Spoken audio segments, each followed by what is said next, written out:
This is Agriculture Today, and I'm Shelby Varner with the K-State Radio Network. Roger McEowen, K-State and Washburn law professor, begins today's show as he explains things that are happening in the government. He talks about a reconciliation bill, the MAHA report, tariffs, and a Swampbuster case.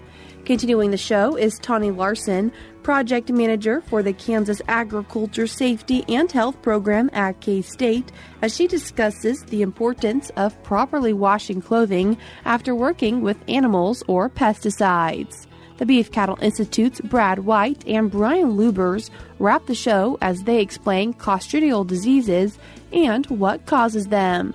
That and more is coming up ahead.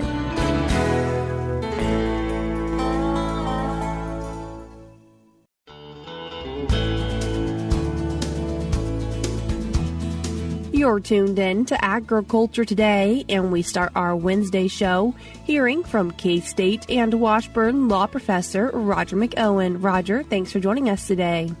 Well, my pleasure, Shelby. Good to be with you. Roger, we've had a lot of things happening in the government recently and wanting to talk about a few of those today. And the first one being the reconciliation bill, which has gone through the House. And what is that bill? Well, it's the budget reconciliation bill that has a whole bunch of stuff in it, not the least of which is an extension of current tax law past 2025, which is absolutely critical to farm businesses, but the general public, the taxpaying public in general, but a lot of provisions of important to agriculture in there. And it's before the Senate. The Senate's likely to make changes to the bill, and it's probably not going to pass the Senate in its current form. So I think they will make some changes. But there are enough in the Senate that are raising some questions. It's going to be an interesting month of June as they debate this. What are some important provisions that you do see in the bill? Well, one that I mentioned is the extension and permanency of current tax law, and that includes the same 7 tax brackets that we currently have, the casualty loss limitation, eliminating miscellaneous itemized deductions, elimination of personal exemptions, and keeping the standard deduction where it's at and not letting it drop basically by half, and then adding a deduction for seniors, 65 and up. They get a $4,000 addition onto the standard deduction. Other big ones, and this is where you're going to see a lot of debate in the Senate. We've already seen it start, and that's the SALT deduction, the state and local tax deduction. And that limit is currently $10,000. There's a lot in the Congress, particularly on the Senate side, that think that that's too low. And right now, it looks like the debate is $30,000 to $40,000 range on the cap on the SALT deduction, with a phase out for higher income taxpayers, probably in the $400,000 to $500,000 range of AGI. Those are some big ones. Increase in the child tax credit, and for our farmers and ranchers, what it would do is reinstate first-year bonus depreciation to 100% for this year, for 2025, and then keep it at 100% going forward. We're currently in a phase down on that. We're at 40% first-year bonus, and that goes to 20% next year, and then it is scheduled to phase out. So that'd be a big change and would help a lot of farm investments in machinery and equipment, those types of things, and farm manufacturers in particular. The other thing that they would retain and then increase is the qualified business income deduction. Make that thing permanent and then increase the deduction from 20% to 23%. And that would be for your farm businesses that are not C corporations. Of course, the corporate tax rate was reduced by TCJA to 21%. This applies to other businesses. It's a tax break for them. They didn't get when C corporations got their rate reduction. And so that's also a big one that's there, plus an increase in the expense method depreciation allowance, basically doubling the current limit on that. So I think those are the big provisions that are in there of most importance to agriculture. Would we also see a set for the estate and gift tax basis exclusion amount? Yeah, that they would take that. It's currently $13.99 million per decedent, as well as per gifts made during 2025, and that would go to $15 million for 2026. So it'd stay at $13.99 million this year, go to $15 million next year, and then be indexed for inflation for years after 2026. That's an important one because if Congress doesn't deal with this issue, that number, the current 13.99 million, would basically be cut in about half starting next year. So it would revert to 5 million, but with indexing for inflation, most of us think that it would be in the $7 million, $7.2 million range. So getting that up to 15 million next year and then indexed for inflation is a really big deal. When do you feel like this will go through all of Congress and the bill will be passed? Well, they're pushing pretty hard on this. The timeline that they have in mind is to get all this work done in June, and Congress is now back in session after the Memorial Day recess, and so the debate's really heating up again on this. And get all that debate done in June and have it to the president's desks for signature on July 4. They want a special ceremony out of this, and that's what they're targeting. And I hope they get that done. I know those of us in the practitioner community want this thing done sooner than later. We want whatever the policy is going to be, just tell us what the policy is going to be going forward and do it as soon as possible. That certainly is a lot better than coming in with a reconciliation bill like this near Christmas time, where we don't know what the rules are going forward until very late in the year, and so then we're basically out of time to do tax planning for clients. So this is great if they can get this thing done and passed and signed on their schedule, which would be July 4 to have it to the president. Roger, what report did we also see come out of the government recently? Well, we saw the MAHA, the Make America Healthy Again report that was issued. That thing's 69 pages in length, and what it does is lay out a roadmap that Health and Human Services Secretary RFK Jr. thinks federal agencies can use to reduce chronic childhood illnesses in this country. And at the top of the list, as you could probably anticipate, is poor diet.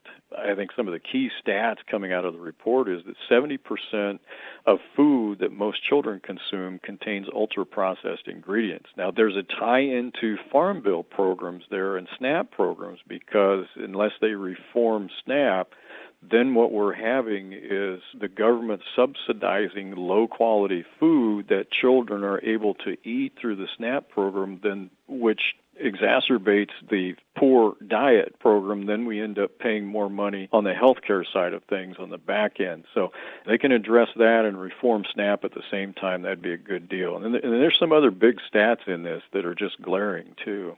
What are some of those stats? Well, one of them is a 1,400% increase in antidepressant prescriptions among young people over the past 20 years, and a 250% increase in ADHD prescriptions between 2006 and 2016. And one stat that showed that there are 3 times as many children that are obese today as compared to the 1970s. Now, that's on a percentage basis. And then that 75% of eligible young people can't qualify for the military, largely because of obesity, and that more than 40% of children in the U.S. have at least one chronic health condition, and that percentage has gone way up since the 1970s. And a lot of those are probably linked together. Obesity can lead to sedentary behavior, which then can lead to depression, which then can lead to being medicated. So it can be, and it is for some, a pretty vicious cycle. What are some of the feelings that you're hearing or seeing from agriculture when it comes to this MAHA report? Well, I think it's mixed. There are some that have been saying, well, it's about time we told you so, and there's one segment of agriculture that is saying that. The other segment is saying, well, this is the most efficient food production system. Everybody likes cheap food, and I get that. But the question then is cheap food really cheap if it's increasing the health cost for people? And that's difficult to measure, but that really does bring some questions forward. And I think that the nice thing about the report is it's focusing on wellness rather than just treating symptoms. It's trying to get at the causes to the symptoms and reform the way that we look at things in this country. And that's a good thing. Maybe we'll get some people thinking about these things more in depth, and some things will change. And we've seen some of that already with some of the dyes being removed from food, and a push to get other things out of food that, for example, are not in food in Europe and places in the Mediterranean that they don't allow in other parts of the world, but we do here. And correlation and causation are not necessarily always the same thing, but there may be quite a bit of that actually in our food distribution system here. So it'll be interesting to see how this actually plays out in the regulatory and administrative system. Roger, anything else big happening in the government right now that you'd like to share with our listeners? Oh, just a couple of little things, maybe involving tariffs and the Swampbuster program, which are actually huge things in terms of constitutional questions that have come up. And, of course, where we're at as we're talking today about this is that we had a trial court, the Court of International Trade, which is a federal trial court, that said that the president overstepped the authority granted him by the Congress in 1977 under a federal law that Congress had passed at that point in time, known as the International Emergency Economic Powers Act, and said that he didn't have the authority to levy just unbridled tariffs. Now, some tariffs are still okay because they're authorized specifically under different portions of the law, but that opinion didn't last long. It was the very next day, the appellate court said that no, the tariffs stay on until we can decide this matter on the merits and really get into it.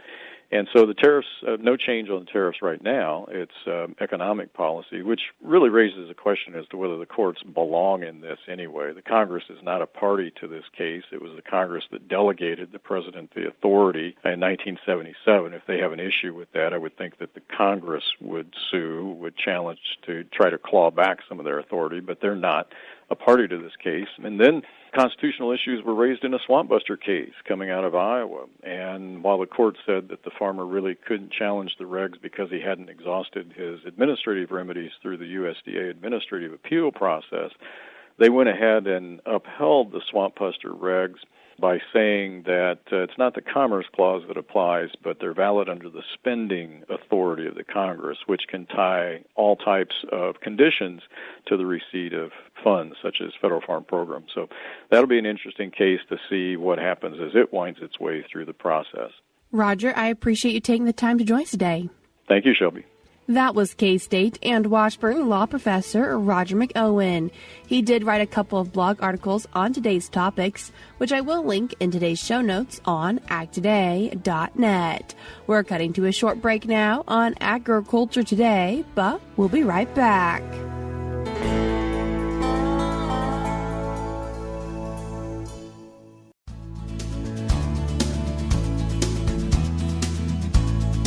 You're tuned in to Agriculture Today, and we continue our show talking about laundry with project manager for the Kansas Agriculture Safety and Health Program at K-State, Tawnie Larson. Tawnie, thanks for joining us today. Hi, Shelby. Thanks for having me. Tawnie, as we usually talk about agriculture, why do we care about laundry? Well, we don't think about it a lot, probably when we think about ag safety and our health, but we are contaminated with things as we work out in the field and work around our animals. And so we want to be aware of limiting cross-contamination. And are there specific people or populations of people that thinking about safety when it comes to potentially animal diseases on clothing or chemicals is really important for?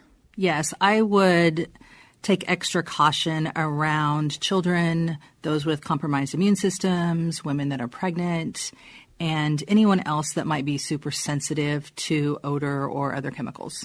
And focusing first on animal diseases, what different articles of clothing do you want to remind producers that they should probably wash?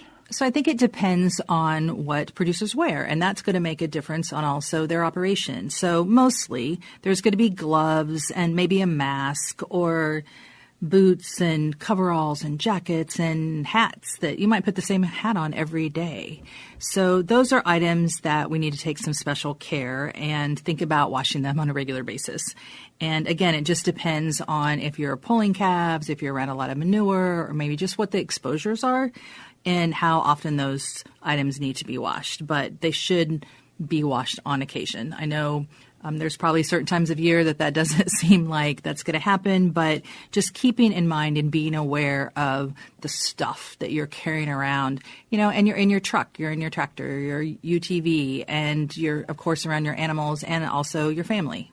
What are some important things to do then when it comes to hopefully preventing cross-contamination? So if your clothing does get soiled and you feel like it's something that needs to not be spread. I mean, you would know possibly if your cattle are sick and you want to prevent that disease to be spread. amongst your herd. So start out by wearing clean clothes if possible. And if you do get extremely soiled clothing, like take it off, so you're not working around that and you're not spreading it amongst your animals and the other people that you're working with. And then, when you get back to home or to the shop, if you can remove that clothing, remove those coveralls maybe before you go back in the truck, or definitely before you go back into the house, and put them someplace where they can dry. If they're super soiled, you could use a brush or something to get them cleaned off before you put them in the washing machine. And then just washing your hands really well. If you're doing laundry with soiled clothing, wear gloves, or at least wash your hands again really well after putting those clothes in the washing machine. Important to maybe also not wash your chore clothes with your nice clothes. Oh, right. So keeping those clothes separately, whether there's a pile in the garage or there's separate piles in the laundry room, making sure that there's separate baskets, clean those baskets on occasion as well. And maybe even just having your barn laundry done last in the laundry cycle, and then be able to run an extra load just to rinse everything out really well. And when we think about using the washing machine, what are some parameters that you might encourage producers to think about using? So using the hottest water that you can possibly use, a lot of agitation, not overloading the washing machine. So there's just a lot of water, a lot of rinsing, and a good detergent. With animal disease prevention, use bleach or some other type of disinfectant would help. And then also pre-soaking might make a difference as well, just to kind of get off the extra grime. Also, when it comes time to dry it, you can dry in the dryer in the house, but also if you can put it out in the sun, that just helps. The sun has a lot of great properties at decontamination. And while we're thinking about articles of clothing and animal diseases, important to also make sure those towels that might be used get a really good wash as well. Yes, it would be a good idea to have separate towels. Maybe these are the animal towels. I know I have my dog towels and my people towels, and so maybe those towels are kept someplace separate so a family member doesn't grab them to go run and take a shower, but they're in a certain place where they're easy to grab for the shop or in the barn. As we're talking about making sure clothing gets clean and hopefully helping keep people a little bit safer, important to also think about as we consider chemicals and pesticides. Yeah, so this is a time of year, too, that a lot of people are out using pesticides, and we all know that they can pose a health risk if they get on your skin or inhaled. But we need to also think about what if there's some wind drift or there's a spill. So how can we keep our clothing and our environment clean of the pesticides?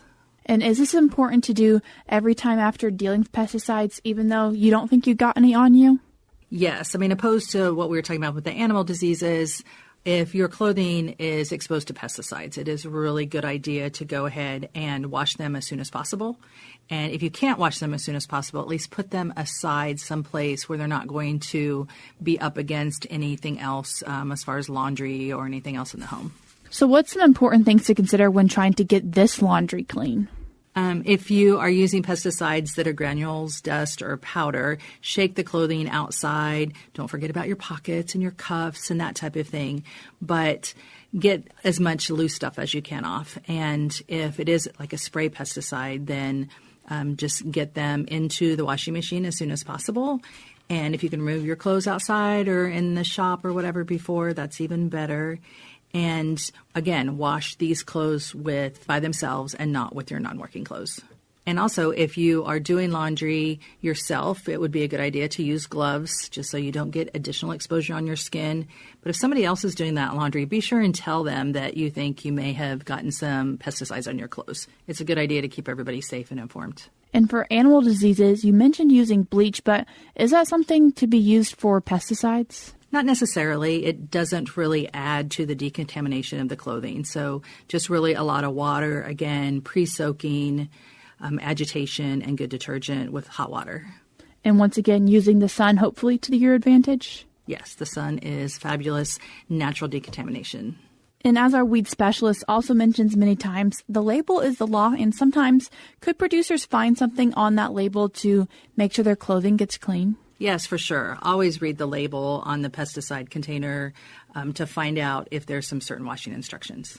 And as we've been talking about laundry, for animal diseases, chemicals, pesticides, all these important considerations for hopefully helping keep the people around you safe as well. think about safety and health anytime that you're dealing with anything that can contaminate someone else. So if you have it on you, try to avoid any interaction with your family, children, pets, until you're able to get some clean clothes on and then relax a little bit and enjoy your time together. That was Project Manager for the Kansas Agriculture Safety and Health Program at Kansas State University, Tawnie Larson. You can find out more information about the Kansas Agriculture Safety and Health Program by going online to www.k-state.edu/cash. That is cash with a K. Before we cut to a break, we're now going to be joined by USDA's Rod Bain and Risk Management Agency Administrator Pat Swanson as they discuss nearly a century of public input, partnership, legislation, and oversight being behind the continuing development of our nation's main farm safety net program. Most ag producers are familiar with the federal crop insurance program. The main thing about crop insurance is it's the backbone of the American farmers' financial stability, what gives them the opportunity to continue to farm when there is price fluctuation, when there is disasters, when there is a weather event that causes them to have poorer yields than their average yields. Pat Swanson is quite familiar with the significance and history of our nation's crop insurance program, from viewpoints as farmer, crop insurance agent, Federal Crop Insurance Corporation board member, and currently administrator of the Agriculture Department's Risk Management Agency. It is a farm safety net that has been around for almost a century now. The Federal Crop Insurance Corporation actually started back in the 1930s, so this is not a new program. One of many initiatives created to help agriculture recover in the midst of the Great Depression. The corporation came into existence in 1938 to carry out the program. Crop insurance remained as an experimental form in major growing areas for key row crops for over 4 decades, until a nationwide program expansion occurred under the 1980 Federal Crop Insurance Act. But it wasn't until 1996 that RMA was the oversight for the Federal Crop Insurance Corporation. That came about 2 years after Congress passed the Federal Crop Insurance Reform Act in 1994, connecting crop insurance coverage to federal disaster benefits for farmers. Significant growth in producer participation in the crop insurance program led to year 2000 legislation supporting private sector research and development of new insurance products and features. Administrator Swanson says the Federal Crop Insurance Corporation Board remains a key part in product development, with input ranging the ag spectrum. There's 6 members that serve on that board. 4 of them are farmers. 1 of them is a regulatory, and 1 of them is a crop insurance agent as well. In addition, the FCIC board oversees development of products that are becoming available to farmers through the 508H process, which allows private parties to develop insurance products for crops. I'm Rod Bain reporting for the U.S. Department of Agriculture in Washington, D.C. We're cutting to a short break now on Agriculture Today, but stick around because we have more for you up ahead.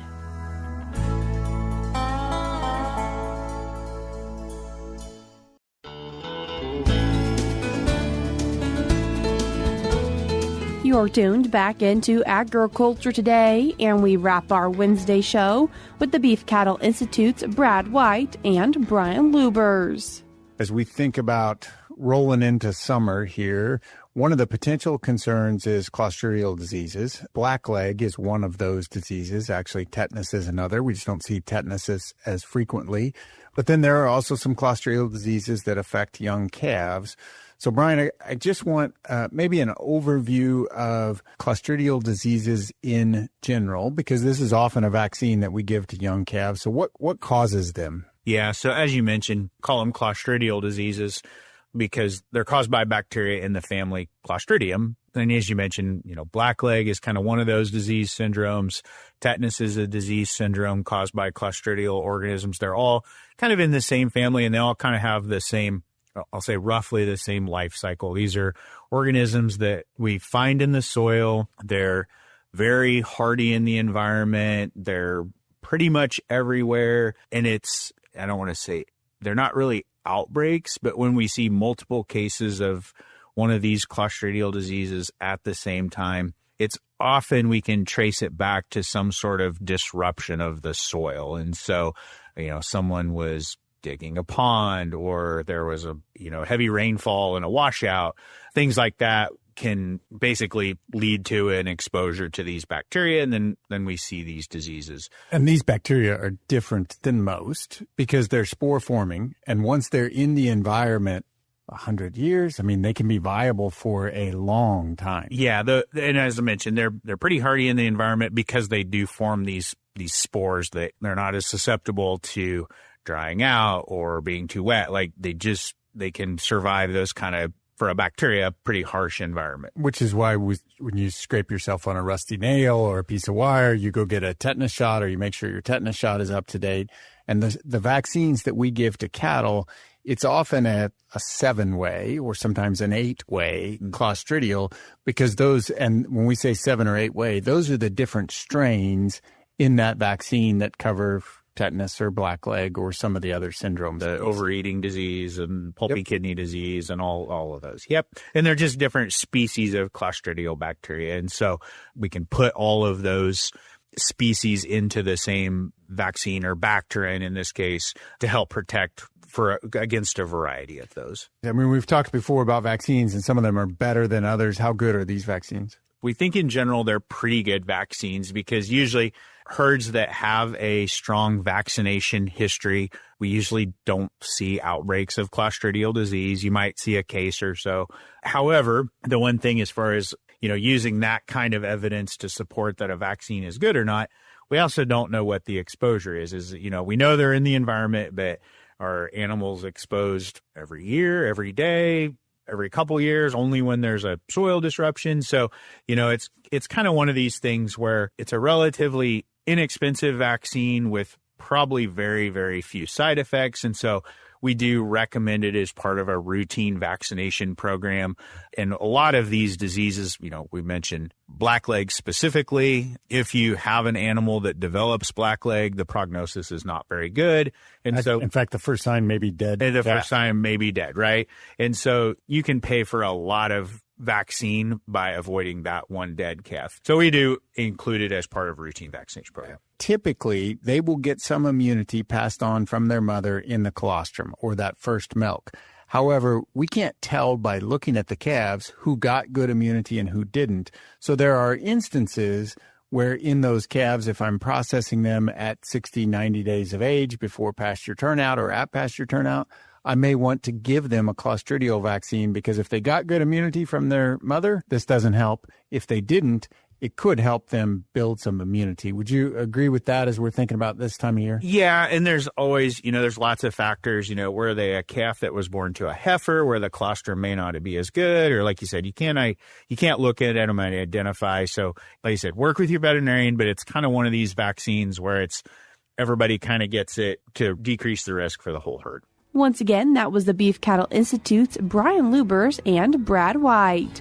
That's all we have for you today on Agriculture Today, but we'll be back with more for you tomorrow.